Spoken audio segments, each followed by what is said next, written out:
Mais uma aula sobre PEI, plano de ensino individualizado, plano terapêutico individualizado, com base na análise do comportamento. E hoje nós vamos falar sobre um instrumento que é muito importante na hora de você construir o seu PEI, que é o análise de tarefas. E para isso eu vou contextualizar, né, quem está um pouco perdido nesse mundo ainda. Existem algumas etapas que elas são essenciais se você está fazendo uma intervenção com base na aba. E eu sempre falo para vocês, a primeira etapa é aquela etapa de acolhimento, de você entender a dor. Então você vai, faz anamnese, você entende a dor da família, você entende a dor do seu aprendiz, você compreende o que está acontecendo. Então dessa anamnese você vai ter os insumos para fazer uma boa avaliação. E aí você vai escolher os instrumentos de avaliação, você vai fazer a avaliação direta, enfim. Você vai construir essa avaliação. E da avaliação, das avaliações, então teve avaliação ali com a fono, teve avaliação com o profissional de educação física, tiveram várias avaliações, e aí cada um te entregou ali um relatório avaliativo, né? Você vai compor o seu plano de ensino individualizado. Ou o plano terapêutico individualizado. É importante a gente mostrar umas diferenças. Por quê? Se a gente for pegar o plano de ensino individualizado no viés que tem hoje a educação brasileira, é uma coisa. Eu vou estar falando do plano de ensino individualizado no viés da análise do comportamento. Então, existe algumas modificações aí. Não quer dizer que tem professores na escola que desenvolvem seu plano de ensino individualizado com base na aba. Eu conheço muitos professores que fazem isso, que seguem isso, isso é ótimo, ok? Então, vamos seguir daqui. Já falamos o passo a passo, aí você chega no PEI. Quando você chegar no PEI, o que vem a ser o PEI, né?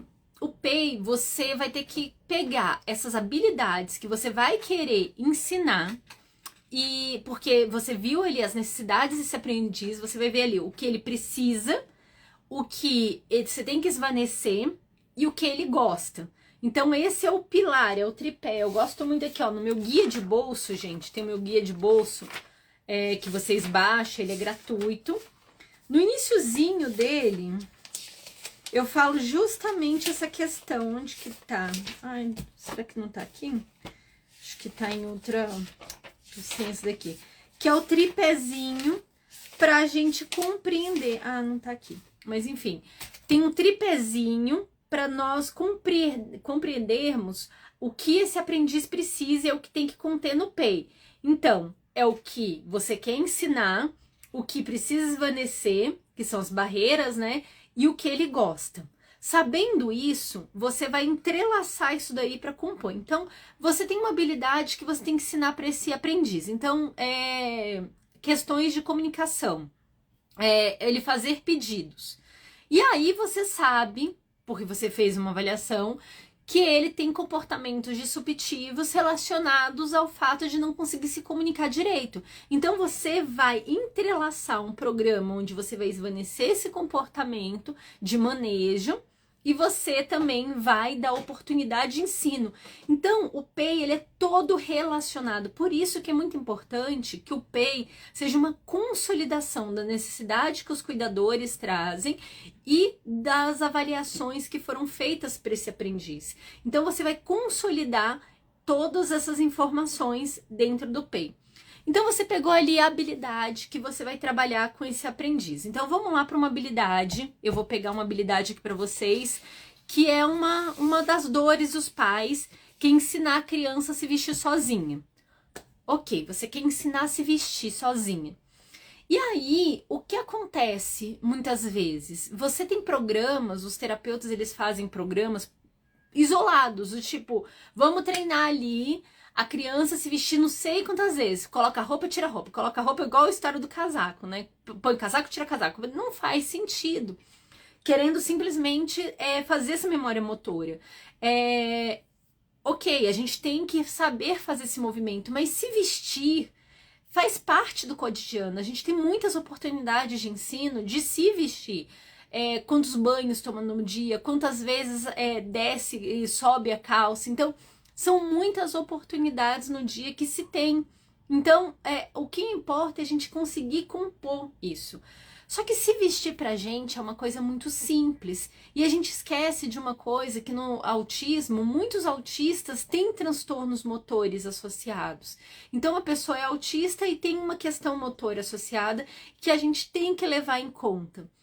E dentro desse programa de se vestir, existem muitas considerações que a gente tem que ter.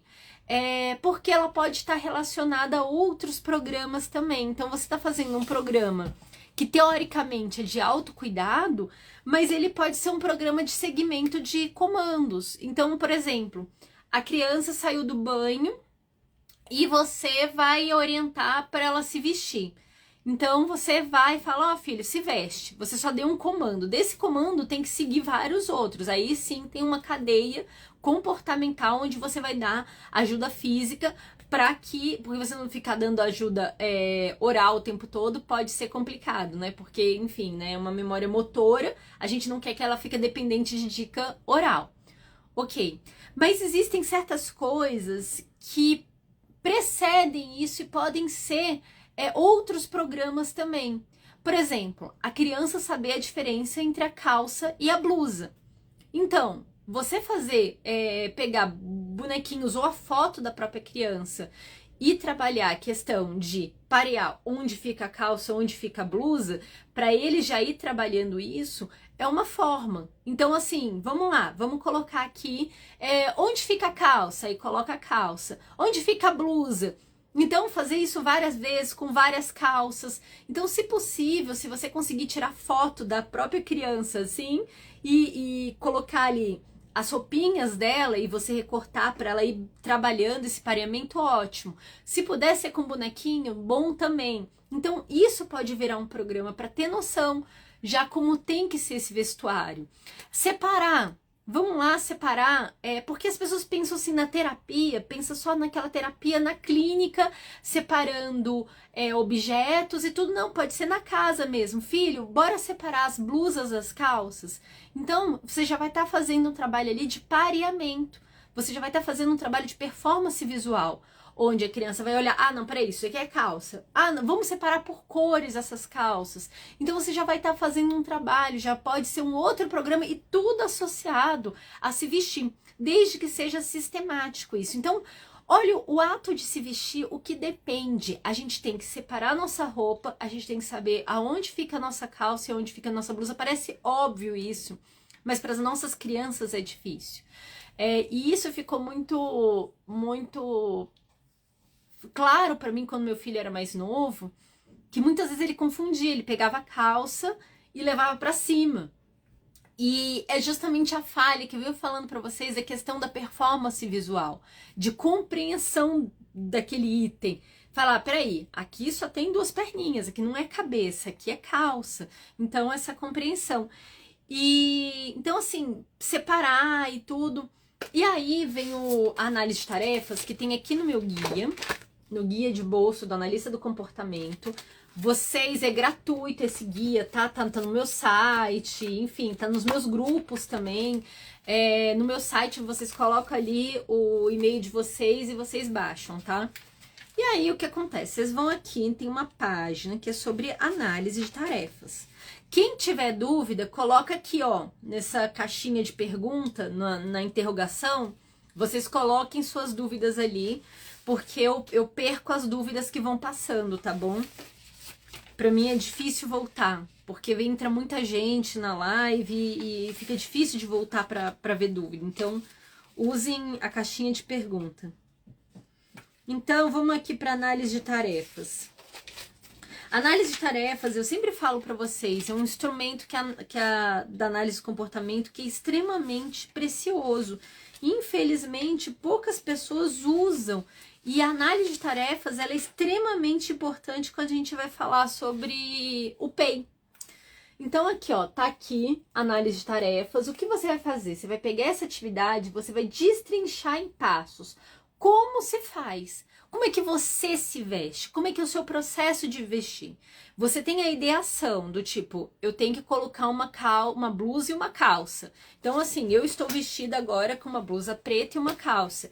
Como é que a Dani decidiu isso? Ah, eu fui no armário, eu sabia que eu precisava de uma blusa, mas também precisava de roupa íntima, eu preciso de uma calcinha e um sutiã. Então, eu vou lá na minha gaveta de calcinha, pego na gaveta de sutiã, separo, peguei minha blusa, minha calça, eu não tô nem me importando com moda, com nada. É só essa composição. Então, para eu me vestir, eu tive que fazer um planejamento na minha cabeça antes de o que eu iria me vestir e depois aonde que eu encontraria essas coisas. Então, tá vendo? Se vestir começa aí. E aí vocês vão fazer as análises de tarefas já pensando nessas etapas para ensinar para a criança de vocês, para o aprendiz de vocês. Aonde estão? Isso daí vocês podem fazer em várias oportunidades no dia. O importante é sistematizar isso.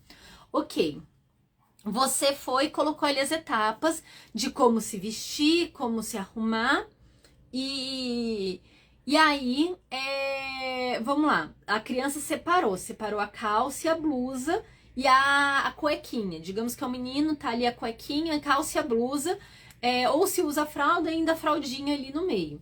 E aí você vai dar as ajudas para se vestir, porque às vezes tem uma questão motora, então vamos ali organizar. Como é que coloca a calça, como coloca a blusa. E essa questão, tem momentos onde você vai priorizar as ajudas físicas e vão ter momentos onde você vai priorizar as ajudas verbais, orais. Por quê? Quando a gente está falando sobre a parte de se vestir, de fazer um movimento motor, faz sentido você ficar dando ajuda oral? Não, não faz sentido. Porque a gente está querendo criar uma memória motora. Então você vai lá dar as ajudas físicas para que possa fazer. Mas tem coisas que a ajuda oral ela vai ajudar mais do que a ajuda física. Você sempre tem que pensar, o seu raciocínio como é que eu esvaneço essa ajuda? Qual é a forma mais fácil de eu esvanecer essa questão? Porque não é raro você ver crianças dependentes de dicas o tempo todo. E aí os pais não compreendem, porque meu filho precisa de dicas sempre para essa atividade. Porque essa atividade ela foi ensinada dando essa dependência de dica. Então, assim, dica para coisas motoras, não devemos priorizar a ajuda verbal. A gente tem que dar ajuda física. Ok. Você se vestiu a criança, ajudou ela a se vestir e pronto, encerrou esse processo. E aí você vai pensar, Dani, como é que eu meço esse comportamento? Porque faz parte do PEI. O PEI, quando você for compor o PEI de uma atividade, de uma habilidade, você vai colocar aí a habilidade de se vestir. Você vai fazer análise de tarefa de todas as etapas que precisa para se vestir. Fez a análise de tarefa, você vai ver o que o seu aprendiz faz em relação a essas etapas que ele deveria fazer. Desde ir para o armário até colocar a roupa sozinho. Ok, você fez ali, legal, a análise de tarefas e viu como ele se veste. A próxima etapa é você marcar as ajudas necessárias. Então, para cada etapa, você vai verificar que tipo de ajuda você vai dar para o que ele não sabe fazer. Legal. Se nessa sequência, eu tô me perdendo numa coisa. As ajudas e... Eu me perdi no meu raciocínio que eu fui olhar um negócio. E os pré-requisitos do que ele precisa, né? E... Cadê? Me perdi mesmo. Meu raciocínio. Ok. Não, mas era isso daí mesmo. É isso. Aí você vai ver os pré-requisitos para cada atividade que ele vai precisar. Então você desenhou ali as etapas que ele precisa, as ajudas que ele precisa para cada etapa e pronto. Com isso, você já consegue compor esse programa. Você vai ali compor o objetivo a longo prazo, que é ele se vestir de forma independente. Então, se vestir, você vai colocar ali, não é qualquer roupa. É um short largo e uma blusa larga com a cuequinha, com a fralda, com a calcinha. Enfim, você vai colocar ali especificamente como tem que ser. Se vestir sozinho, selecionando as roupas no armário. Então, o objetivo a longo prazo, ele tem que englobar tudo isso que você desenhou.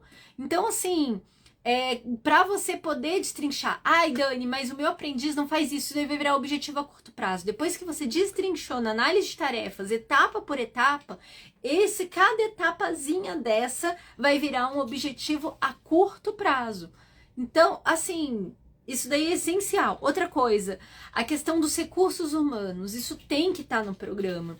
Por quê? Esse tipo de habilidade vai depender dos pais estarem ali envolvidos, a babá, o professor, enfim, né? Quem tiver envolvido em cada ambiente, isso vai variar. Por quê? Vamos lá. Se vestir em casa é uma coisa. Se vestir vai para aula de natação, se vestir na aula de natação tem uma diferença. Se vestir na escola, foi ao banheiro, enfim, aconteceu alguma atividade, e aí sempre que vai fazer essa atividade tem que trocar de roupa, alguma coisa assim na escola é outro contexto. Então, no momento que vocês entendem isso, vocês estão compreendendo que cada etapa é diferente. Dani, você podia ofertar um curso de PEI. Eu tenho um curso chamado Reforço, que ele engloba tudo isso. E eu tenho um curso que se chama Programas de Ensino, que é o que segue o PEI, que é extremamente rico, que é o que segue o PEI, que é o curso que é com base no meu guia. Então é um curso bem completo mesmo, bem completo. Eu abordo muito disso que eu estou falando de forma bem mais profunda lá.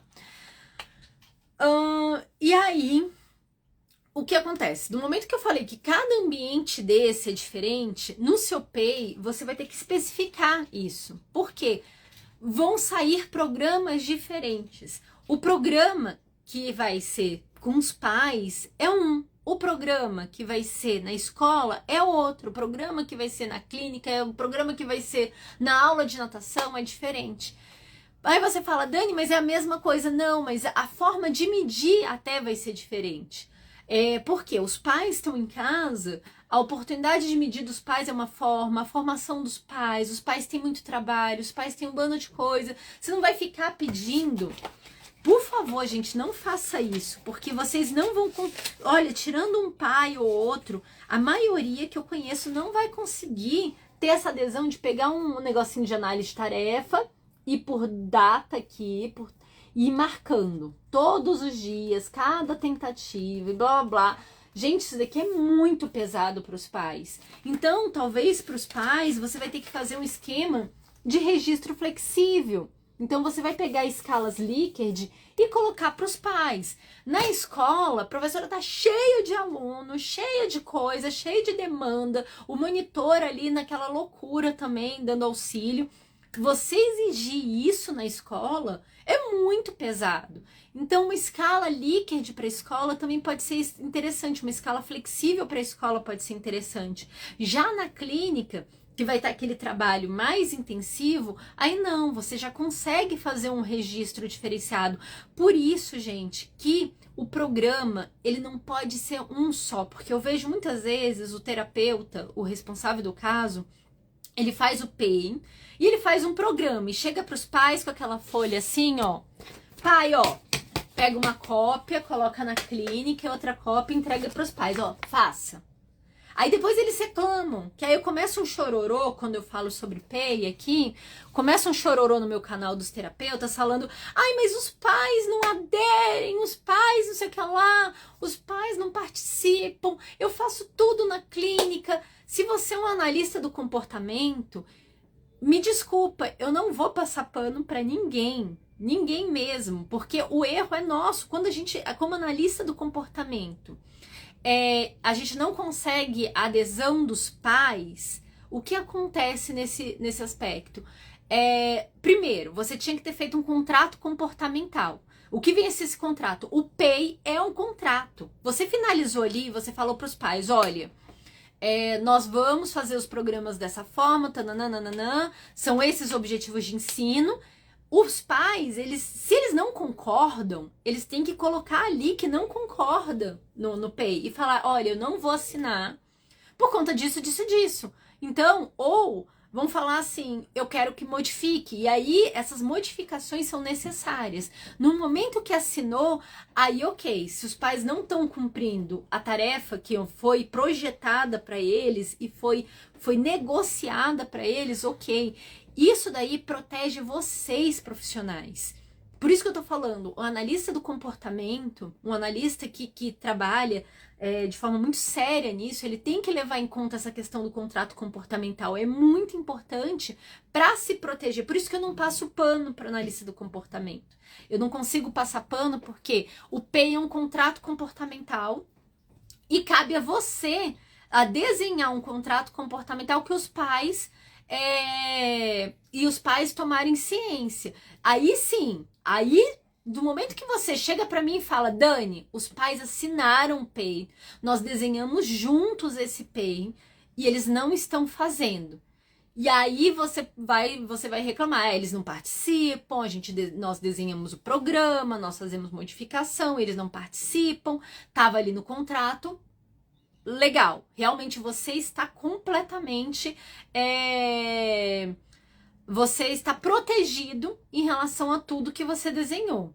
Então isso daí é uma questão. Lembrando, nós estávamos falando agora, para quem chegou agora, só recapitulando o que nós trouxemos. Eu falei para vocês no início da live sobre as etapas até chegar no PEI. Eu falei para vocês sobre a questão que os programas, eles são entrelaçados. Então, você vai estar trabalhando uma habilidade, mas essa habilidade, ela vai estar ligada a outra habilidade sempre. Se não tiverem, gente, não faz sentido esse negócio de vocês fazerem uma lista onde vão trabalhar 30 habilidades com a criança, porque você fez uma avaliação e viu que ela tá atrasada em tudo, sabe? Aquela criança que, assim, zera o VibMap, e aí você quer colocar uma lista, não faz sentido. Não faz sentido. As habilidades, você vai pegar as habilidades que são essenciais. Essenciais para quem? Para esse indivíduo e para as pessoas que estão em volta dele. Porque, às vezes, o que a gente acha que é essencial para esse aprendiz não é essencial para a família. A família tem outras questões. Eu vou falar para vocês um exemplo do meu filho, que é o que tá pegando aqui em casa. O Aquiles, ele come sozinho, ele senta à mesa, come sozinho e tudo, mas por questões motoras dele, por ele ter questões motoras, ele se suja muito. Tem muito escape de comida, sabe? A precisão dele não é tão boa comendo, então acaba que pega coisa demais na colher, cai e tudo. E ele já tá com 6 anos, já era para ele não sujar tanto, já era para ele ter mais controle em relação a isso.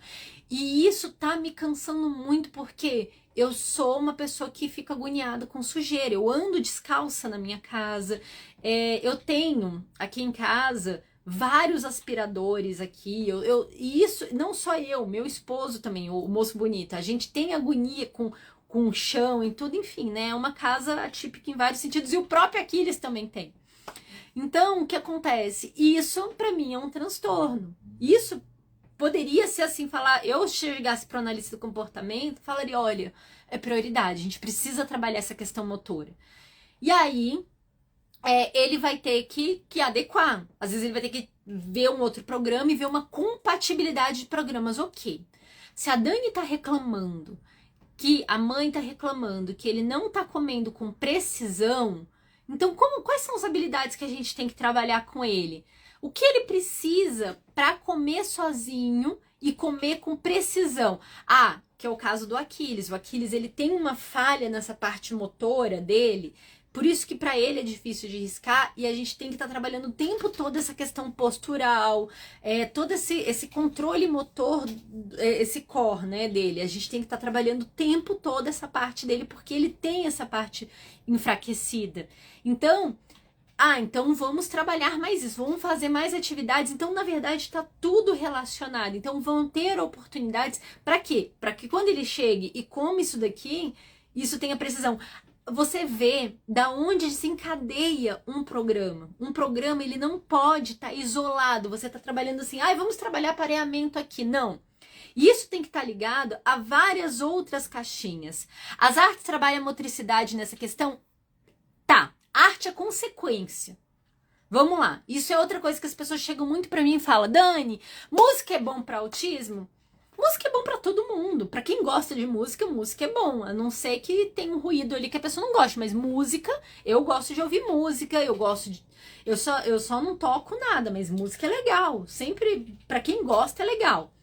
Mas é consequência. Música não é terapia. O trabalho, todo o processo que é. Então, tá, arte. O que você precisa pra arte? Ah, se você vai fazer riscar, você precisa desse movimento. Para você fazer esse movimento, para riscar com papel, você precisa ter essa musculatura bem desenvolvida. Você tem que ter o processo de praxe, né? Você tem que ter todo aquele planejamento motor e execução motora para você fazer esse movimento. E então, o que você precisa para isso? Tá vendo a questão? Então, assim, outra coisa também que precisa. Isso daí precisa para tudo, são habilidades. Você tem que ter paciência. Você tem que, por exemplo, vai trabalhar. Ai, Dani, judô é bom para trabalhar autista. Esportes são bons. Mas assim, você vai querer ensinar para criança a ficar lá dentro do tatame e igual o Felipe Nilo ensina. Para quem não conhece o Felipe Nilo ele é simplesmente incrível, campeão mundial e tudo. Nós tivemos o Altispod com a Mirella, e aí ele tava contando, né, que muitos pais querem a criança, um autista com várias severidades, várias questões. O pai fala: não, eu quero que ele aprenda judô e pra ter regra e não sei o que lá. Sendo que assim, falta tantos outros pré-requisitos. Então, a questão do esperar, mas é o esperar com função, porque não é raro você ver pegar ali um programa de terapia. Isso, gente, quando eu recebo isso, eu me arrepio de horror. Um programa de esperar. Isso não faz sentido. Você tem um programa de esperar, onde você tem um programa esperar 5 segundos, 2 segundos. Eu lembro quando a Aquiles começou a fazer terapia, o Aquiles tinha um programa de contato visual, que era simplesmente assim, o programa dele. Cada vez mais segundos olhando na cara. Gente, isso é extremamente aversivo. Isso tem que fazer parte de um outro programa associado. O programa de contato visual tem que fazer parte de outro programa. Então, assim, não é só contato visual, é rastreio visual, é olhar e performar o contexto. A mesma coisa vale para outros sentidos, como o programa de esperar. Ah, vai esperar? Tem que ter um contexto envolvido. Ah, o esperar, pegar a bola. Ah, joga a bola. Então, ele vai ter que esperar para pegar a vez a bola dele. Ou a questão do riscar, ele quer trocar por. Você tá ali com um lápis que é vermelho. Ele adora o lápis ou o laranja. Ele adora o laranja. E aí, ele tá ali com a outra cor, mas ele quer essa. Ah, então eu vou ter que esperar um pouquinho. Aí você vai, risca um pouquinho, só para ele esperar um pouquinho. Aí cada vez ele tem que esperar um pouquinho mais. A tolerância. Aí, sua vez. Então é justamente isso. O programa ele tem que estar dentro de um contexto. É nas artes marciais, é na música. Então, exatamente, a gente tem que olhar o problema é que as pessoas não estão olhando mais o core da necessidade. Quando a gente fala aba tem evidência para autismo, é porque nós estamos olhando os critérios diagnósticos do autismo e nós estamos trabalhando a questão desses critérios diagnósticos. Então, é justamente essas habilidades que tem que ser trabalhada. Aqui, ó, as pessoas têm que habilidades funcionais, exatamente. O que está acontecendo hoje? Eles estão pegando essa criança que tem muitos déficits, coloca dentro de uma salinha e fala: estou fazendo o máximo, porque essa criança a gente coloca dentro de uma salinha e vão trabalhando habilidades, aí você vê surgindo habilidade, legal. Aí o que está acontecendo com esses autistas? Porque a pessoa não tem manejo para trabalhar na vida. E não tem nem dinheiro também, né? Porque isso é caro, trabalhar na vida. Aí, o que acontece, o que eu tô vendo com esses autistas, que são autistas que têm mais déficit, mas ele tem um ganho enorme dentro daquela salinha onde fica trabalhando.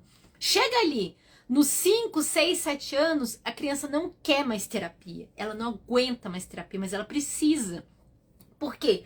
Faltam algumas habilidades nela. Ela não consegue a questão atencional, porque aí começa a pegar o TDAH muitas vezes. A gente sabe que tem uma interface muito grande entre o autismo e o TDAH. Quando chega aí nos 7, 8, 9 anos, o TDAH assim, muitas vezes está brilhando, piscando. E não foi trabalhado certas questões atencionais lá atrás. Outras questões. E ela precisa continuar a intervenção. Só que a intervenção ela se tornou aversiva porque ela era feita na salinha. Outra questão que acontece muito das intervenções, e aí os pais que estão aqui vão poder confirmar ou não, é aquela criança que ela tem os amiguinhos do parquinho, ela tem os amiguinhos do prédio, ela tem os amiguinhos ali, só que ela tem um horário de terapia que entuba ela com outras crianças que ela não tem interesse. Então é um bando de criança que eles são tidos como amiguinhos, mas nenhum gosta muito, porque enfim, gente, eu não sei quanto a vocês, mas eu lembro de quando eu era criança, quando eu ia, por exemplo, com meus pais para um lugar, e meus pais, olha ali seus coleguinhas, e a gente não interagia, a gente era forçado a interagir todo mundo, mas a gente se aguentava por um tempo, para poder voltar logo. Ninguém tava ali muito satisfeito. E isso não é raro acontecer nas terapias. De ir pegar essas crianças, coloca um bando de crianças que não tem nada a ver junto. Então é justamente isso, gente. Nós temos que tentar trabalhar isso nos ambientes naturais. E é uma coisa que eu tô brigando já tem tempo. Isso daí eu tenho falado em tudo que é lugar. Tá na escola, as intervenções têm que entrar na escola. Nós precisamos pegar esses terapeutas, pelo plano de saúde mesmo, que seja, colocar ali dentro e treinar essas equipes. Treinar o monitor, treinar para as necessidades dessa criança, porque tem que ser dentro da vida. Isso daí, isso é um treino parental, sabe? Esse formato de clínica, eu sei que ele é o economicamente viável. É o que a gente tem... Não é longe do ideal, mas é o economicamente viável para a estrutura da sociedade que nós temos hoje, de forma como é que funcionam os planos de saúde, as regras de plano de saúde, porque os planos de saúde pensam em doença, eles foram desenhados pensando em doença, em tratar a doença, e não tratar uma forma diferente de se desenvolver. Eles não foram desenhados para isso.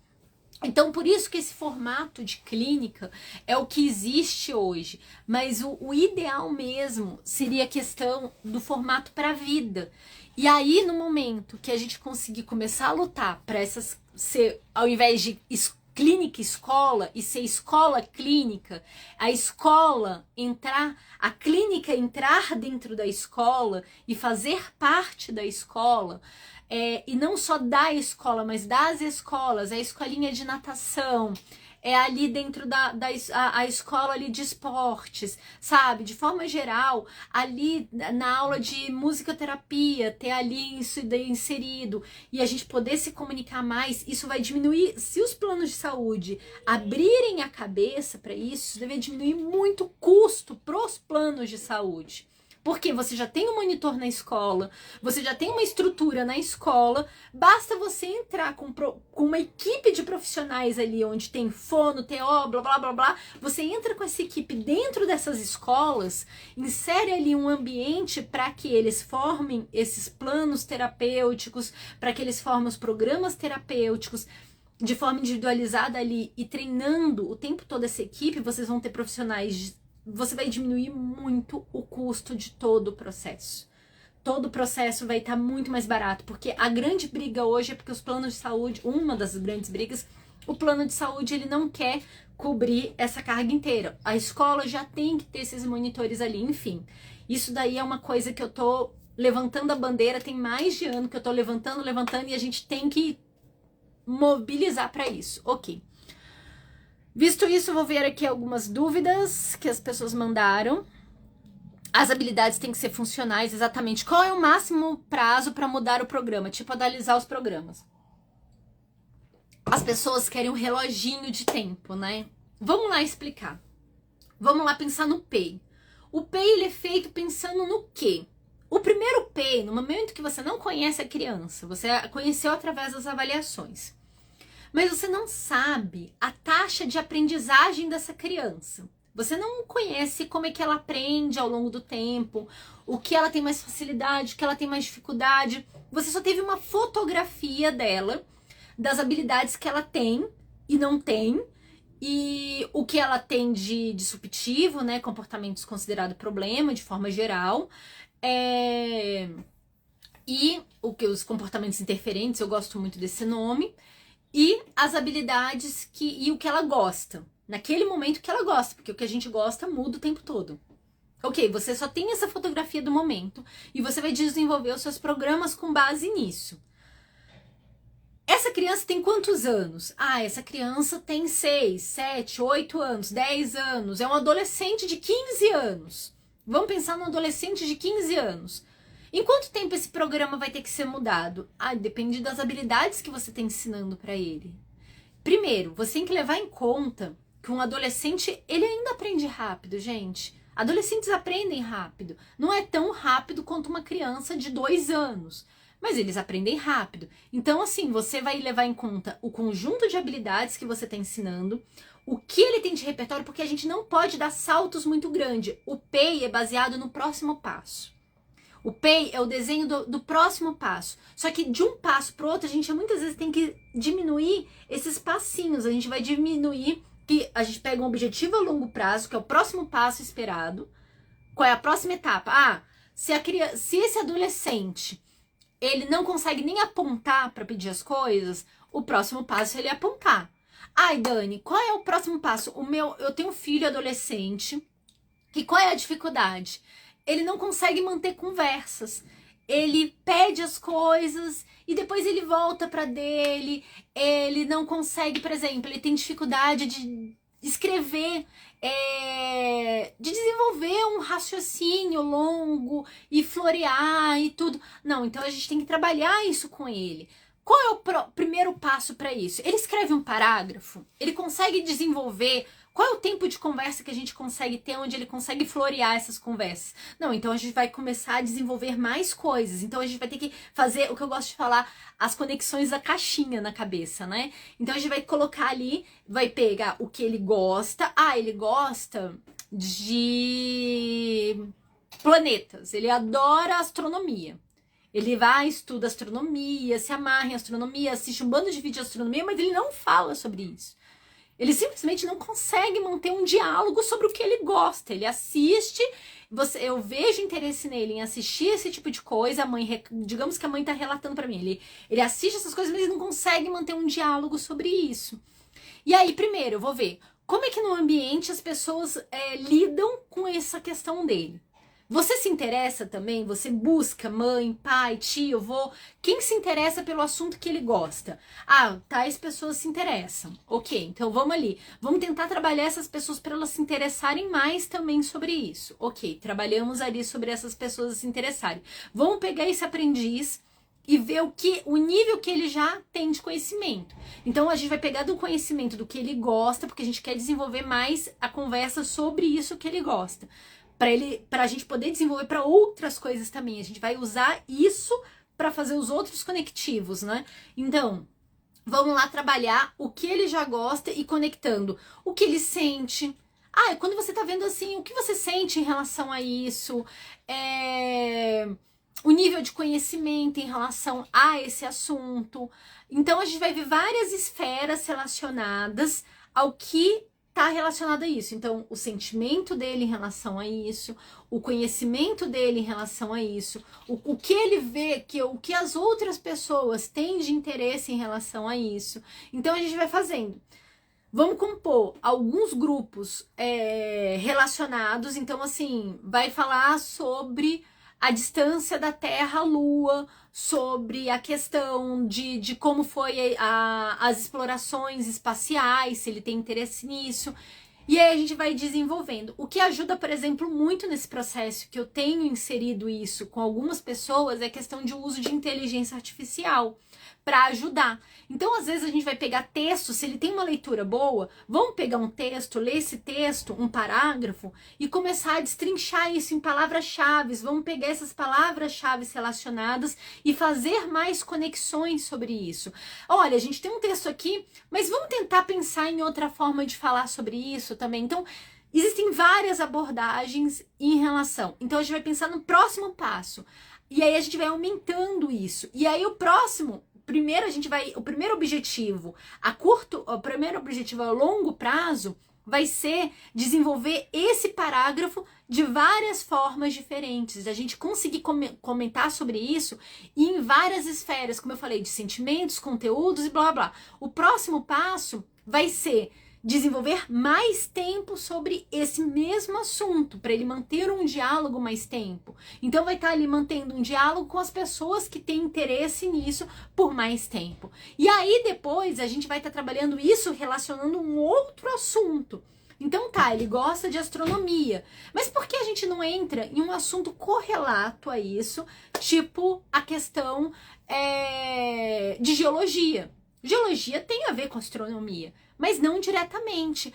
Então vamos discutir aqui sobre o solo marciano, sobre o solo lunar, vamos discutir aqui sobre questões da física gravitacional. Então a gente começa a entrar em assunto. Vamos falar sobre história. Então a gente começa, porque a questão dessas descobertas, as questões das guerras. Então a gente começa a pegar o assunto de interesse dele. E aí a gente começa a discutir sobre outras coisas relacionadas, outras coisas que ele não se interessa tanto, porque ele só se interessa por esse assunto, mas ele gosta de repetir ali as mesmas coisas, mas os assuntos de interface disso, que é importante para a vida, então assim, no momento que a gente começa a discutir história, que a gente discute a parte física, e a gente começa a discutir a questão química, biológica relacionada também. Nossa, imagina quando os astronautas vão para lá, tem toda uma questão do corpo e quando volta. Então, assim, sabe, a gente começar a discutir vários assuntos para conseguir ele fazer essas outras caixinhas e destrinchar isso. Exatamente isso. Então, cada objetivo a longo prazo. Num primeiro momento, como eu falei, você não conhece esse aprendiz. Então você vai levar em conta justamente a idade dele, o tempo que é esperado para ele aprender. Possivelmente uns 3 meses, essa primeira etapa. Você já pode reformular em 3 meses. Aí, na segunda etapa, quando você for reformular o segundo PEI, você já sabe a velocidade de aprendizagem dele, principalmente se você trabalha com fluência comportamental. Se você trabalha só com acerto e erro, nem sei como é que você vai trabalhar esse tipo de habilidade, né? Mas se você trabalha com a questão de fluência, e você vai vendo a velocidade que ele está adquirindo, como é que ele perpetua nessa habilidade, e a conexão dessa habilidade com outras habilidades que você está ensinando também, por exemplo, certas coisas ele tem mais dificuldade, outras você vai sabendo o tempo que você vai recalcular os próximos P's. Então, ok, deu o exemplo do adolescente, como é que você vai evoluir nesse P com esse adolescente ao longo do tempo? Não diferente é aquela criança de 2 anos, que no início você vai estar trabalhando um conjunto de habilidades com essa criança, onde você também não sabe o que você entende sobre marcos de desenvolvimento e o que é esperado para ela aprender. Então você vai ali colocar uma habilidade em 3 meses para ensinar uma habilidade. É possível que ela aprenda muito antes. É possível que o seu programa, você tem que reestruturar várias vezes esses programas porque não está adequado e você vai ver que ela tem outras questões envolvidas. Então você vai ver que ela pode ter uma outra comorbidade, por exemplo, ela tem um problema que não se sabe de processamento auditivo. Ela pode ter uma outra comorbidade, ela pode ter uma outra questão associada que você não conseguiu avaliar inicialmente. E aí você vai reestruturando. Então, assim, essa pergunta depende de estágio da aprendizagem, então você vai olhar os marcos de desenvolvimento, depende de como esse aprendiz aprende, você só vai saber isso ao longo do tempo. E a correlação dessas habilidades que ele aprende. Então, basicamente isso. Vamos lá, seguir. Quais terapias ideais para difusão sobre funções executivas e insônia? A insônia é um trem complexo, né? Insônia, dependendo se a gente está falando sobre transtorno de neurodesenvolvimento, é muito importante ter um médico envolvido. Porque a insônia envolve desde a rotina da vida da pessoa e tudo, como envolve questões metabólicas também, envolve várias questão de produção de neurotransmissores e às vezes assim, a parte de suplementação ou questão medicamentosa pode ser muito importante, tá? A questão das funções executivas eu vivo falando aqui, né? Essa daí eu tenho uma série de lives e se eu fosse falar sobre como trabalhar funções executivas, qual função executiva? Memória de trabalho. Memória de trabalho a gente está trabalhando o tempo todo. Então, assim, tipo, você pede uma sequência de coisa pro seu filho. Filho, você tá trabalhando, vamos lá, vamos pegar relações. Quer trabalhar memória de trabalho. Você não vai trabalhar memória de trabalho separada. Você quer trabalhar ouvinte, comportamento de ouvinte. Então, comportamento de ouvinte para ele executar coisas, mas você também quer trabalhar a parte motora.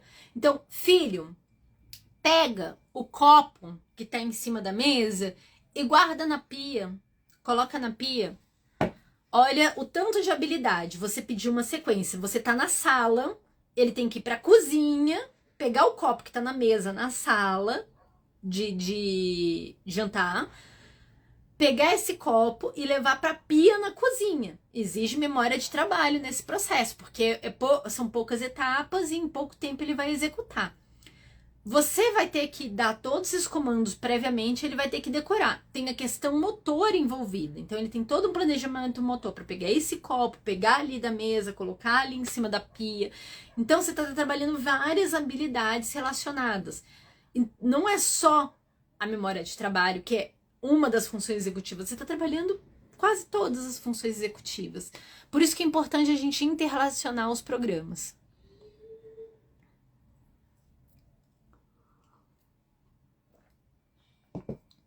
Dani, qual é a forma correta para trabalhar com crianças que estão condicionadas a sempre esperar comando e quando não acontece, ela nem sai do lugar? Vamos ter que retrabalhar isso. Basicamente é isso. Porque isso é um comportamento aprendido. Gente, existe uma regra que são coisas da minha cabeça, tá, gente? Eu falo uns nomes assim, mas não é nada científico esse negócio, que eu falo assim, comportamento aprendido é aprendido. No sentido, você não perde esse comportamento, ele não sai da sua cabeça, não é assim. Da mesma forma com bons comportamentos ou maus comportamentos. Eu tenho compulsão alimentar porque, assim, a minha infância, a minha alimentação foi péssima. Meus pais, eles trabalhavam muito, eles tinham uma rotina, eles não paravam em casa. Então, assim, eu fiquei em creche, babá, enfim, era muita creche, era muito aquele negócio de pinga, pinga, pinga. E eu não tive regramento nenhum com a minha alimentação. E chegava em casa, meus pais estavam exaustos também com a alimentação. Minha mãe fala... O que tinha ali um biscoito, um danoninho, um negócio, era meter, comer e dormir. Era essa vida. Então eu tenho isso dentro de mim, esses comportamentos. Esvanecer eles é muito difícil.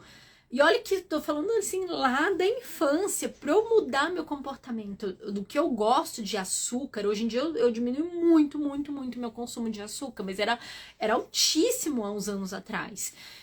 Então é isso. Nós vamos ter que fazer uma nova rota. Então, uma nova rota para se desenvolver.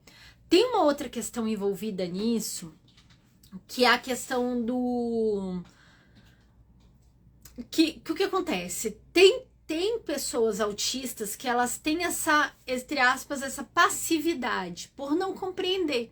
Então, assim, você fala assim, senta e fica. Mas é por uma questão passiva, tá que a criança brincando, outro colega arranca, ele fica assim, sem saber o que fazer. Ele realmente não sabe o que fazer, porque o outro arrancou e ele ficou meio, o que eu faço agora? Como não aprendeu por observação, não tem aquele ímpeto de, não, é meu, é meu, entende? Então, ele não teve esse... Porque as pessoas confundem. Quando eu falo sobre performance, performance visual, performance auditiva, performance tátil, performance de forma geral, nos autistas falham essas performances. E ele não conseguiu aprender por imitação, por cópia, como os outros colegas fazem, como os outros fazem. E aí ele fica ali, essa passividade. Isso daí também pode ser um objetivo de ensino. Muitas pessoas perguntando sobre atualizar o programa, mas eu já respondi.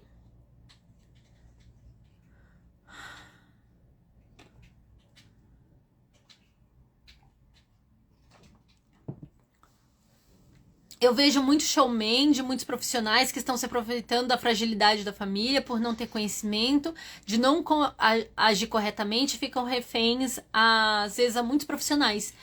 Leonardo, é conhecimento. É conhecimento, não tem como. Eu já me senti muito nessa situação, sabe? E é informação. E eu vou te falar uma coisa.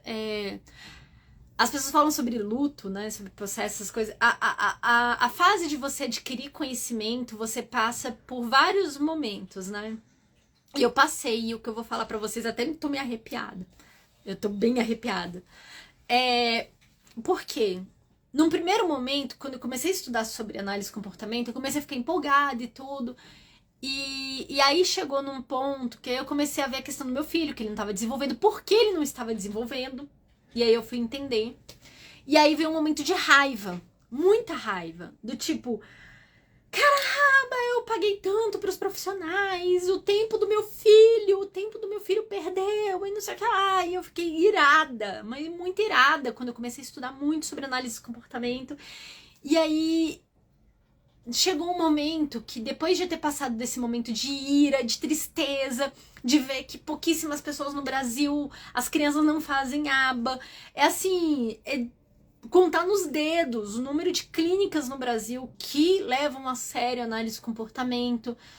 E é curioso que as clínicas que levam a sério a análise de comportamento, primeiro, elas são caras, e os terapeutas não são ricos. É muito louco isso, porque a análise de comportamento, ela é cara. Ela é cara em tempo ou ela é cara em dinheiro. E eu vou explicar para vocês melhor isso mais em diante nessa nossa conversa. Quando eu falo sobre isso, o que acontece? Eu passei por esse momento de ira, eu passei por esse momento de não compreender por que acontecia, de tristeza muito grande da análise de comportamento no Brasil, todo esse contexto. E aí hoje eu tenho uma compreensão um pouco diferente de todo esse processo. Não é os profissionais, eles acham que estão fazendo certo. Eles realmente acham, muitos são muito bons no sentido de serem bons, serem pessoas boas. Eles não querem prejudicar, mas a educação da análise do comportamento no Brasil que está equivocada. Hoje em dia, o formato que se aprende análise do comportamento no Brasil era o que era ensinado há 30 anos lá nos Estados Unidos, sabe? A análise do comportamento no Brasil muitas vezes é minimizado em DTT. E aí, quando a gente vai falar sobre abordagens naturalistas, é simplesmente quase falando assim... É quase livre o negócio, não ensina a estrutura, as bases da... Porque ser naturalista não quer dizer que não tem estrutura, porque as pessoas ou é estruturado ou é naturalista. Ensinar é estrutura, ensinar existe estrutura. E para ser um ensino com evidência, tem uma estrutura toda de planejamento, registro. Não quer dizer que você está usando as oportunidades do ambiente, que você não está registrando o que está acontecendo. E depois que você faz esse registro, tem uma análise em cima desses dados que não é simples. Exige muito conhecimento, exige muita técnica envolvida. E, infelizmente, poucos profissionais têm esse tipo de informação. No momento que eu me toquei sobre isso, eu verifiquei, eu comecei a entender como é que é a estrutura da saúde brasileira também, como é que os planos de saúde funcionam, e eles funcionam assim por conta de uma legislação que é baseada em doença. Como é que a educação brasileira, porque assim, para quem não sabe, eu sou formada em engenharia, mas Eu fiz várias engenharias na UNB e durante esse processo de ter feito várias engenharias, eu era aquela louca que fazia tudo que é matéria. Eu fiz um bando de matéria da filosofia, da educação, da psicologia. Eu fiz matérias assim que hoje em dia eu acho que era a vida falando que eu tinha que fazer. E eu tenho quase toda a cadeia de pedagogia feita também. Apesar de eu não ter feito pedagogia, mas eu fiz muitas matérias da pedagogia por amor, simplesmente porque eu achava massa fazer. E quando você estuda pedagogia, você estuda pedagogias. Você não estuda uma linha de pedagogia. E aí você começa a compreender por que as escolas no Brasil, elas são assim. Porque o ensino no Brasil não é um ensino pautado em evidência. Então, quando a gente começa a compreender essa complexidade, a gente começa a entender por que os profissionais fazem isso e por que as coisas estão dessa forma. O que eu vejo hoje como meu papel na internet? Por que eu tô aqui? Eu podia estar fazendo outra coisa, eu podia estar, enfim, produzindo minhas coisas na minha vida. Mas eu resolvi dedicar, porque eu preciso. O futuro do meu filho depende daqui, ó. Agora, no momento na live, nós temos 67, 68 pessoas, agora 69, enfim. Eu preciso que vocês aqui aprendam isso. E propague tudo isso. Eu estudo, eu tento mastigar isso, trago pela internet, porque a gente precisa mudar essa realidade. Simples, a gente precisa modificar isso. E ao invés de a gente começar a tentar achar culpados e brigar com os profissionais, ai, vocês são horríveis. Não, a gente precisa dar informação para esses profissionais, porque muitos deles, eles acham que estão fazendo de forma correta. Eles estão num desespero, porque o que acontece? O que se vende é essa criança transitar pelo espectro, essa criança, ela diminuir as questões autísticas, ter uma vida plena e blá, blá, blá. E assim, como fosse simplesmente sentando ali, acerta e não sei o que lá, e coloca essa criança dentro de uma salinha porque ela tem que acertar mais, porque ela tem que evoluir, tem que mostrar resultado pros pais, porque os pais viram na internet que o filho de fulaninho foi assim, e aí os pais, eles estão sendo extremamente pressionados, e os pais agora, a outra pressão que tem é a pressão dos dados, porque enfim, né, análise do comportamento exige dados. Às vezes os pais recebem um relatório que não faz sentido, mas é porque simplesmente o profissional ele tem que produzir. E aí ele tá produzindo uma intervenção que não faz sentido, que é simplesmente pressionando essa criança e tá dando resultado, mas ele não tá analisando, ele só tá olhando acerto, ele não tá olhando a questão de controle instrucional, a conexão, não tá vendo se tá tendo outras perdas em outras questões. Então, é uma coisa seca simplesmente pra produzir resultado. Infelizmente é isso que a gente está vivenciando. Por isso que, gente, porque eu mudei meu caminho. Até um certo tempo, para quem me acompanha há muito tempo, eu tava indo para um caminho onde eu ficava o tempo todo falando para vocês. Eu tenho uma base, uma das minhas bases, que quando eu fiz a UNB, eu tenho uma formação em metrologia. Eu passei muito tempo, muitos anos, trabalhando no laboratório de medições. Então eu amo medir. Medir faz parte de mim. Então, análise do comportamento, a gente mede comportamentos. E aí teve um momento onde eu ficava só batendo nisso. Medição, blá, blá, blá, blá, e metrífica, blá, blá, blá. E eu vi que, assim, legal, isso é muito importante, mas eu tô num estágio onde a maioria das pessoas não estão e eu preciso dar essas outras etapas para elas chegarem aqui. E é aí que eu quero chegar num certo momento. Mas para isso, o que eu tenho que trabalhar? Eu tenho que trabalhar conexão. Por isso que, assim, quando o Thiago me chamou para fazer o curso Abre as Terapias do Autismo, e a gente foi fazer o aulão e tudo, eu falei, Thiago, a gente tem que fazer um aulão sobre conexão. E era falar sobre controle instrucional, mas isso é um termo muito complicado. Então eu falei, vamos trabalhar conexão. E aí, no meu guia de bolso, você abre o guia, uma das primeiras etapas, depois sobre formas de ensino, onde eu quebro essa questão que a forma de ensino tem que ser estruturada, e eu falo que tudo é estrutura, e depende de quanto esse aprendiz sabe, quanto esse instrutor sabe. O segundo passo é o quê? Controle instrucional. E aí nessa parte de controle instrucional, eu trago 3 técnicas de controle instrucional, e aí o objetivo é que vocês, antes de tudo, se conecte a esse aprendiz, entenda o que ele precisa, o que as necessidades.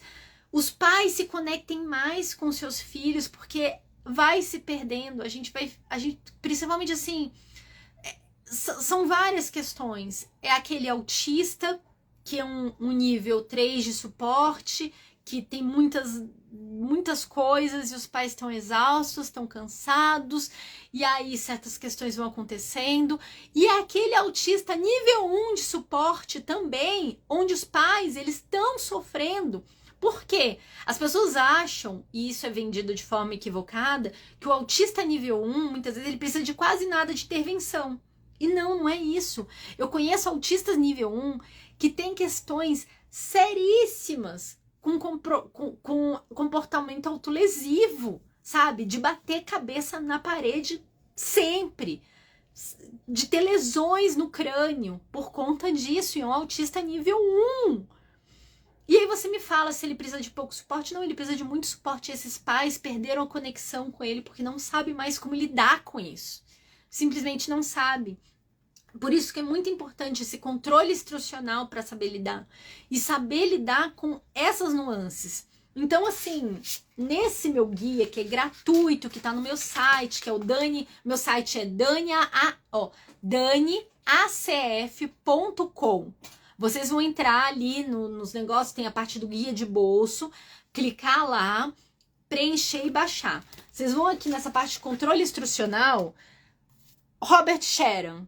Legal isso aqui pra quê? Pra aquele aprendiz, onde você já tá querendo ensinar mais habilidades, ele é o nosso aprendiz intermediário, vamos dizer assim. Vamos lá pro Gregory Hanley, que está no Brasil, passou esse fim de semana lá em Fortaleza, fez um curso maravilhoso, já fiz o curso dele. E ele é ótimo para esses comportamentos disruptivos, independente se esse autista é um nível 1 de suporte, nível 2 de suporte, nível 3 de suporte. Independente do suporte, você pode usar isso aqui, é para você pegar aquele que tá batendo a cabeça na parede, é para você pegar aquele que tem comportamento autolesivo, que se morde, tudo. Gregory Hanley, estudem as pesquisas dele. E aquele pai que independente, aquela criança, ou aquele jovem que tem mais déficits, mais dificuldades, que você não consegue se conectar porque ele fica mais preso no mundinho dele, tudo. O Pride foi desenvolvida para pais, então você vai entendendo os princípios de cada um desses aqui e vai fazendo as conexões necessárias para conseguir fazer o seu controle instrucional com o seu aprendiz ou com seu filho. E essa questão, é isso que eu quero trazer para vocês, entender esses princípios. Ok, falei para vocês aonde que eu quero chegar. Primeira conexão. A outra veia que eu tô seguindo, outro ramo que eu tô seguindo é acerto não é critério de aprendizagem, é primeiro estágio de aprendizagem. Acertar, a gente só sabe que a pessoa acertou, mas não quer dizer que a pessoa aprendeu. Aprender é saber. Primeiro, aprender, você tem que saber fazer e fazer rápido. Então, isso é a fluência. Você tem que manter essa aprendizagem ao longo do tempo. Você tem que saber fazer de várias outras formas. Então, dependendo das contingências, você tem que adaptar, você tem que flexibilizar. Você aprendeu uma coisa, mas você tem que flexibilizar para uma outra situação que chegue, que seja um pouco diferente essa habilidade aprendida. E outra, você tem que usar o que você aprendeu para aprender outras coisas sem a pessoa te ensinar. Porque o que está acontecendo? Muitos autistas, os pais falam, eu tenho que ensinar tudo pro meu filho vai para terapia, ou aquele terapeuta. Tudo é objetivo de ensino. Eu ensino uma coisa, eu tenho que... A próxima etapa é ensinar outra coisa que a próxima... Não, tá errado. É porque os objetivos foram coletados de forma errada. Então é justamente isso. O ensino, entender as habilidades, por isso que eu brigo com vocês o tempo todo, eu sou brava, eu sei que eu sou brava, gente, as pessoas falam que às vezes eu começo a ficar brava demais aqui na internet. As habilidades que elas são selecionadas, elas têm que ser habilidades que liguem a outras habilidades. Não adianta você fazer um ensino que seja de forma isolada, porque se você estiver fazendo ensino que é de forma isolada, o tempo todo, você não vai conseguir abrir essas novas portas. Então, como eu falei para vocês, você está ensinando a criança a se vestir, autocuidado, legal. Mas, infelizmente, muitas terapias, o que faz? Faz uma análise de tarefa, onde só marca o que faz, ou lavar as mãos também, né? Lavar as mãos, enfim, qualquer tarefa, assim. Existem muitas outras coisas conectadas a se vestir, como parear roupa, separar roupa, saber posicionar, sabe? Pegar na gaveta onde tá, até mesmo o processo de guardar essas roupas faz parte do processo de se vestir. Então, assim, se vestir é uma coisa complexa. E no momento que você relaciona isso, você pode, por exemplo, os pais começarem a treinar o filho do tipo, filho, olha, comando, ó, treino de ouvinte, mas a gente vai acabar em altas habilidades, em autocuidado. Pega a sua cueca, a sua calça e a sua blusa no armário.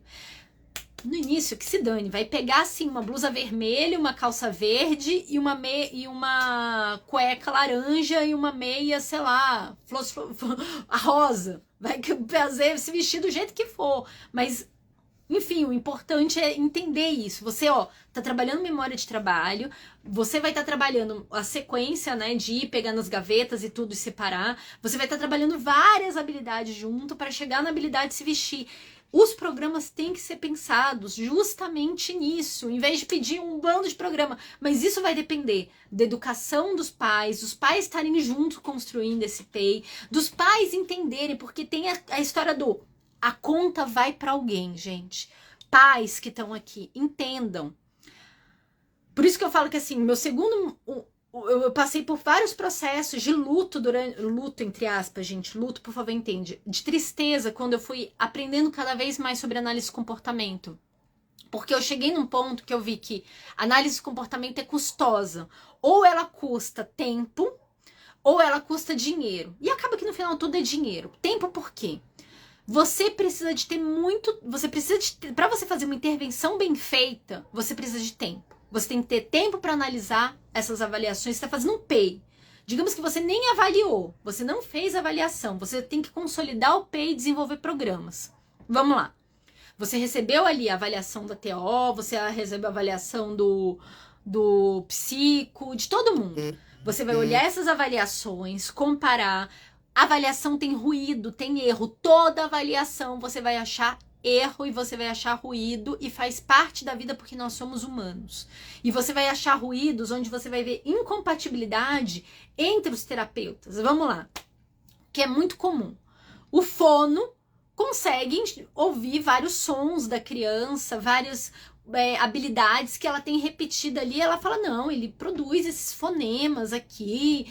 E, enfim, ele foi, olhou ali a frequência, viu os sons, a lista de sons, viu algumas dificuldades, tananã, e escreveu ali no relatório. Pega ali o relatório do psicólogo que aplicou um VibMap, bababá, e zerou ali o VibMap na parte de ecoico. E aí o pai fica, uai, mas o fono falou que fez aqui, o outro falou que não. Então a gente já começa a ver alguns ruídos aqui. Outra questão também, a questão motora.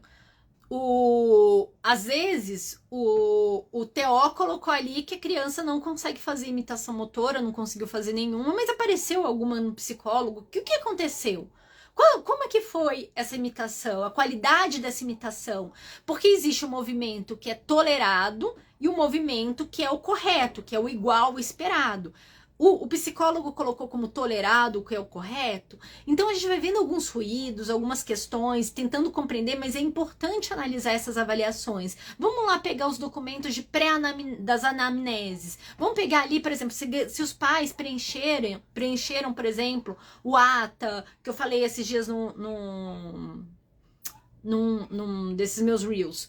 O ATA, o Portage, blá blá blá. Vamos olhar ali e comparar com essas avaliações o que foi preenchido pelos pais. O Portage não, perdão. O ATA, o CARS, o MChat, vamos ali ver o que os pais. E vamos comparar ali com essas avaliações. E aí, olha o tempo. Precisa de tempo. Isso é tempo, isso são horas. Só que quem paga a conta disso? Ninguém paga a conta muitas vezes. Por isso que eu tô falando assim, você vê que às vezes tem clínicas que é cara a intervenção e ninguém fica rico no processo, porque esse terapeuta ele não vai atender outras crianças quando ele está avaliando. E aí o plano de saúde quer pagar para esse terapeuta R$20 a hora. essa hora que o plano de saúde está pagando, ele está pagando só para o terapeuta estar ali sentado com a criança, ele não está pagando os outros horários, porque o nosso modelo é no modelo tratar doença. É ali, é aquele terapeuta que está ali fazendo aquele exercício, aquele negócio, mas não, tem todo um planejamento por trás que a análise de comportamento exige, a mesma coisa a integração AIRES exige, que não está sendo paga. E assim, isso é complicado, gente, isso é muito complicado, e a gente entra naquele caminho que os pais começam a ficar, e com razão, e começam a ficar revoltados, porque o filho não está desenvolvendo, o filho está criando a versão terapia, os programas são mal feitos, não tem devolutiva, o plano de ensino é mal feito, blá blá blá, começa a entrar toda nessa questão, justamente porque o terapeuta, ele tem que pagar a conta. O terapeuta, ele tem comida para pagar, ele tem conta para pagar, então ele precisa de ter mais crianças, mais pessoas aí. Ai, Dani, mas é antiético. Mas é complicado. A gente tá entrando no meio, eu acho que assim, tem um nível de consciência que a gente tem que chegar e ter uma noção que é isso que acontece. Por isso que, por exemplo, o formato clínica escola é um formato que está dando muito certo, porque é um formato onde você diminui o custo do processo. Em compensação, você diminui também, muitas vezes, a qualidade desse processo e, infelizmente, é o que a gente tem. Infelizmente. Não acho certo, não gostaria que fosse assim. Por isso que hoje, para mim, é muito doloroso estar aqui. É muito... Por isso que eu preciso passar logo informações, por isso que a gente tem que informatizar o processo, por isso que a gente tem que compreender, por isso que a gente tem que treinar esses pais para eles compreenderem mais, entenderem como esse processo é feito. Por isso que eu falo que as clínicas, elas, ao invés de fazer clínica escola, tem que ser escola clínica. Elas têm que entrar dentro das escolas. Na minha cabeça, eu posso estar louca. Às vezes eu tô tendo ideias fora, insanas. Mas o que eu vejo como uma coisa possível é essas clínicas entrarem dentro da escola. E você tem os monitores que já são da escola, os professores que já são da escola, você tem ali o fono, a TO, o psicomotricista, o educador físico, toda essa equipe que entende da análise de comportamento, e eles têm ali um supervisor da análise de comportamento que vai consolidar isso e treinar todo mundo. Vai pegar, esse é o caso do João. Vamos treinar ali a professora do João, o monitor do João, é assim, como é que tá sendo, como é que tá o acompanhamento? E acompanhando, vai diminuir o custo. Você ter esses profissionais vai ser melhor para o plano de saúde, vai ser bom para a questão da escola, porque vai tirar um certo peso da escola. Esses profissionais já estão ali e você vai ter uma intervenção no ambiente natural da criança, que a escola faz parte da vida, faz parte da nossa vida. Então, no momento que a gente tiver isso dentro, é algo interessante. Só que o plano de saúde tem que entender que, primeiro, ali ele está dentro de uma escola, mas é um ambiente clínico. Ele está fazendo um papel clínico. A escola entender que a clínica está ali não está tirando o papel da escola. A escola faz parte da vida. Educação, terapia é educação. Essa questão, terapia é educação, faz parte, educar, a gente está sendo educado para a vida, a escola faz parte da vida, é uma educação para a vida, tudo que é ensinado na escola tem o objetivo de melhorar a nossa qualidade de vida, então é isso, é esse ponto que eu quero chegar. É uma live, eu cheguei num ponto bem polêmico da live, mas é triste isso. Aqui é o melhor café da manhã, ai que delícia. Hoje meu café da manhã foi extremamente cedo. Muito cedo. Deixa eu ver mais perguntinhas. A Emília! Oi, Emília! Emília passou, saiu. A doutora Angélica. Doutora Angélica, gente, a doutora Angélica criou um trem que é incrível, que eu tô doida pra colocar o Aquiles lá. Só quero me organizar. A doutora Angélica, ela fez tipo uma chácara que não é... Sabe esse formato de clínica que eu tô falando, que é salinha fechada? Não, ela pegou uma chácara aqui perto da minha casa. E onde as terapias são feitas ao ar livre. Quase todas as terapias são feitas. Brasília tem uma época de seca, a gente tá numa época de seca que é bem legal, assim. Ela foi e construiu uma casa nessa chácara onde os pais ficam, que tem churrasqueira, tem forno a lenha, um espaço office, não sei o que lá. Ela criou um trem, gente, é um trem de outro mundo, a doutora Angélica. Eu fiquei assim, impressionada. Eu nem sei se ela tá aqui, não, tá não.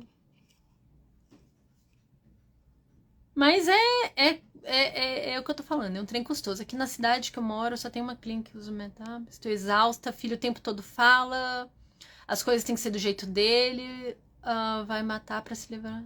Meu Deus do céu.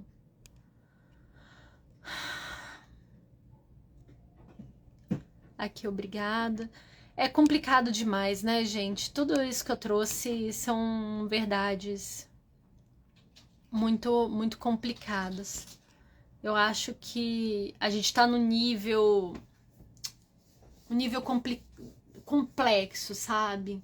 As clínicas, elas são importantes, é o formato que a gente tem, mas a gente tem que passar por outras etapas de desenvolvimento e a gente precisa de informação. Meu filho nunca teve aba corretamente, tá com 6 anos, dificuldade imensa na escola e com socialização com os amigos, ele gosta de criança, mas só fica provocando ele até nível 1. Então é justamente isso, né? Essa dificuldade. Pra quem não sabe, eu sou autista.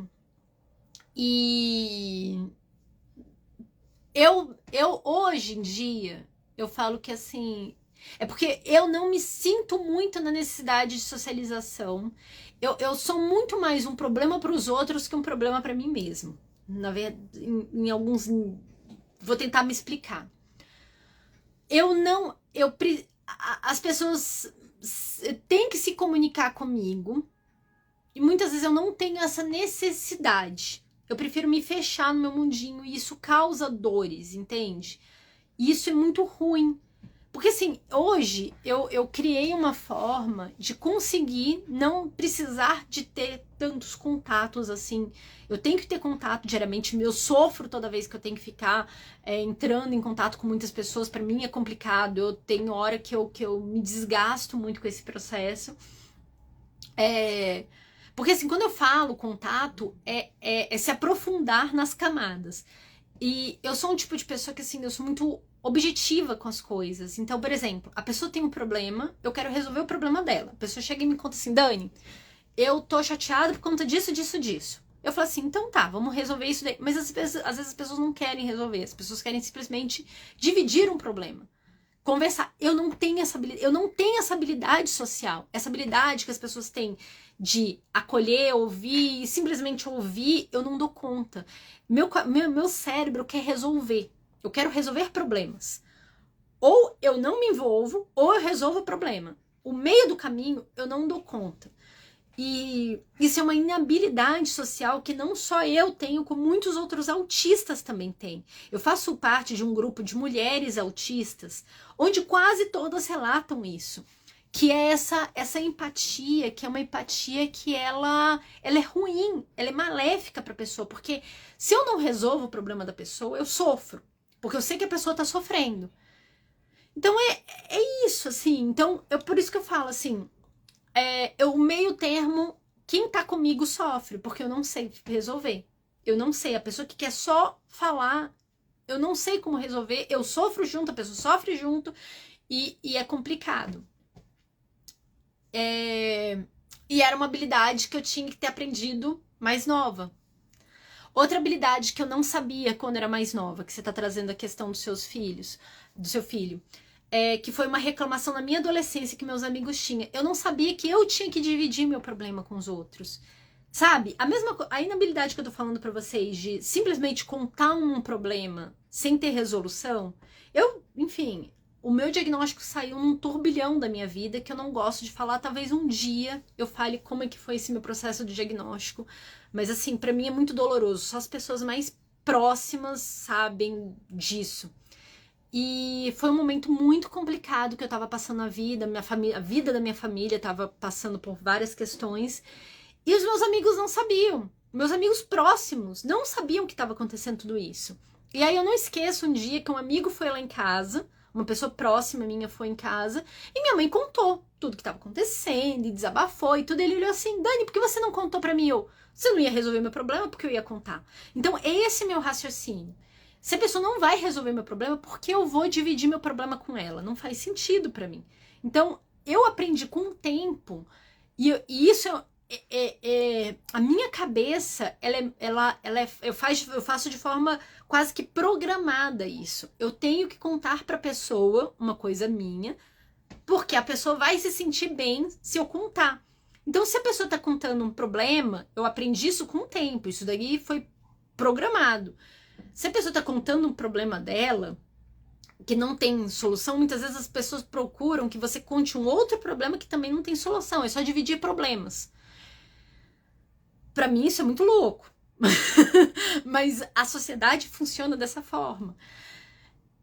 E que terapeuta tá pronto para um negócio desse? Para explicar para as crianças autistas nível 1 de suporte que isso faz parte da vida, que dividir problemas é uma parte de comunicação.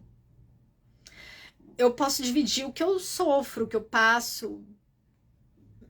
Que estratégia existe desenvolvida nessa parte de dividir problemas? Eu não conheço nenhum protocolo que fale sobre isso. Então é outro ponto que a gente entra. A análise do comportamento, ela tá num processo de desenvolvimento. Ainda tem muito, muito, muito que a gente desenvolver. Enfim.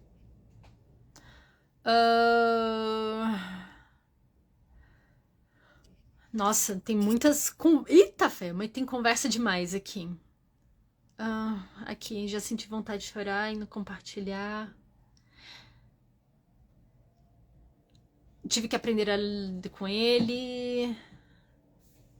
Eu não sei se sou autista, tenho um filho de 4 anos, que suporte isso exatamente, quero resolver e sofro. Nossa, isso é muito comum. Aqui, também não é uma responsabilidade só sua de se adequar a isso. É um meio termo em que as pessoas também precisam alinhar. Gente, falar! Aqui, ó, quem tá aqui, eu vou marcar aqui, ó, confabular. Vou marcar aqui pra vocês. VibMap. As pessoas vivem pedindo curso de VibMap, tá aí, ó. A Lari, ela tem curso de VibMap e é um curso muito bom de VibMap. Pra quem me lasca, eu sempre mando no direct a Lari, tia Lari, pros íntimos, né, Lari? Então, ó, conheçam a Lari do Confabular.tei, ela tem curso de VibMap, é um curso muito bom, tá? Eu não vou fazer curso de VibMap, as pessoas ficam pedindo para fazer curso de VibMap, eu não tenho condições, não tenho vontade de fazer mesmo não, gente. Eu gosto da parte de ensino preciso, eu gosto de outras áreas. Ela é especialista em VibMap, ela entende VibMap, ela operacionaliza para vocês, explica todo o processo de como preenche aquele bando de coisa. Então eu falo assim, gente, a gente tem que aproveitar as habilidades de cada um. É a Lari com essa parte do VibMap, que ela é muito boa. A Amanda, da Educação Especial, para quem, assim, é professor, quem tá querendo entender essa parte de educação especial, tá precisando de uma mentoria de carreira também, porque, infelizmente, gente, eu não entendo por que raios o educador especial tem essa questão de não se achar especial. Eu não entendo mesmo. Eu vejo que, assim, o educador especial estuda pra caramba, ele tem uma empatia, normalmente, lá em cima. E aí ele não se valoriza profissionalmente. A educadora especial, que é a Amanda, ela é incrível nisso, gente. Maravilhosa. Vamos seguir aqui.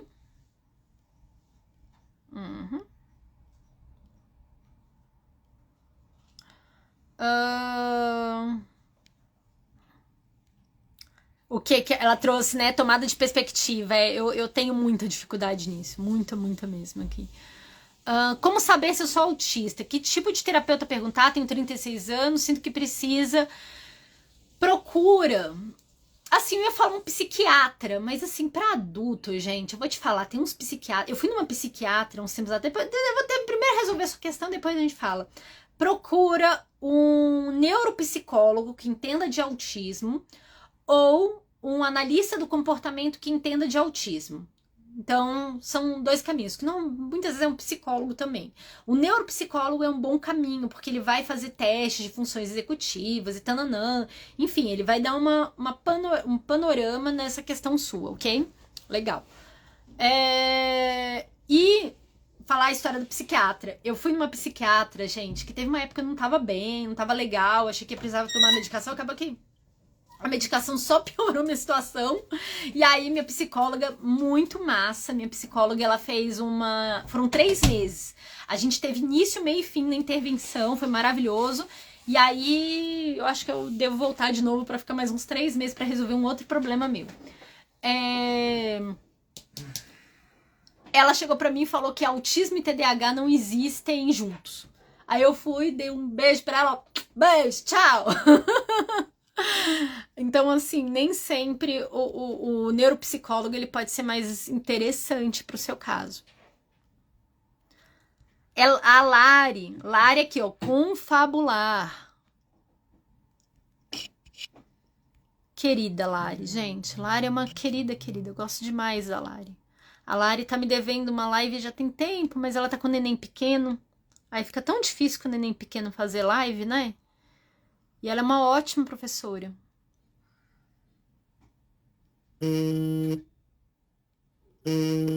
Ixi, gente, eu vou ter que desligar. Vou ter que desligar porque eu tenho uma reunião daqui a pouco. Tô olhando aqui o horário. Mas foi muito bom estar com vocês, conversar com vocês. E até mais. Fiquem ligados. Hoje à noite tem mais live com o Dr. Saulo. E nós temos uma live também na quinta-feira, tá bom? Beijo pra vocês. Vejo vocês às 21 horas. Até mais.